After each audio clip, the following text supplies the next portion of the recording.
And joining me now from New York is Yemeng Chen. He's president of the New York College of Traditional Chinese Medicine.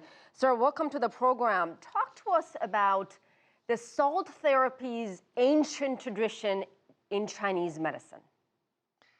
Yeah, thank you. Chinese medicine has not such a way of using like a salt recently, the salt cave. But I think in the classic, already mentioned salt to using for different kind of purpose of healing.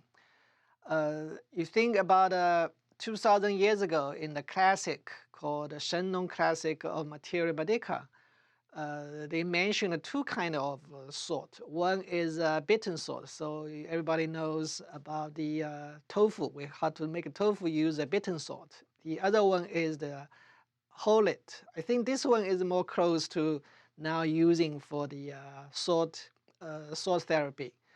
And about 300-400 years later, 200 after century, they adding the one book mentioned, one classic mentioned about the cooking salt or crude salt. And in that indication actually mentioned about the asthma or the kind of dyspnea. So using, but the way it's using is by the decoction, is the drinking.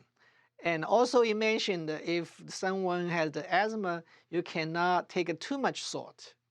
So that's the ancient time. And another way is they make a rock salt and wrapped and cover the outside the body to like a heating pad. And also one more time is using in the navel for the moxibustion. Yeah. It's interesting to me because taking too much salt is actually bad for you, but breathing salt in caves is good for you. So talk to us about why people are turning to these remedies. Clearly, there are very, very significant health effects, as we saw in Francisco's piece. I mean, people go there with a runny nose, and their nose is no longer running when they leave. I think that is kind of because the environment and mostly, I just saw the news about the pollution and the smoke, so those kind of things. But in a pure salt cave, that's I think give you a new kind of clean field, so you feel better and you inhaled, and you will be better for the respiration or better for the allergy or asthma things. And clearly this is not the only kind of traditional Chinese therapy that people resort to. There are others. And why do you think this has proven so popular in the Western world, these kinds of therapies? Yeah, I think it's the kind of now the people more like the methods or the treatment in the way of the comfortable environment. And everybody knows the acupuncture treatment is very, has kind of pain or sensitivity. But the trend in the Western society, the acupuncture going to the more the comfortable acupuncture. That's the new concept. And also with the different kind of decoction, the herbal decoction usually has a different kind of smell or taste. But now all use the concentrated powder, and it was more easy for people to accept. So now the people in contemporary society prefer more comfortable or favorable, more favorable the way to take those kind of therapy. And what about fighting drug resistance? Can traditional Chinese therapy or medicines actually help in that area?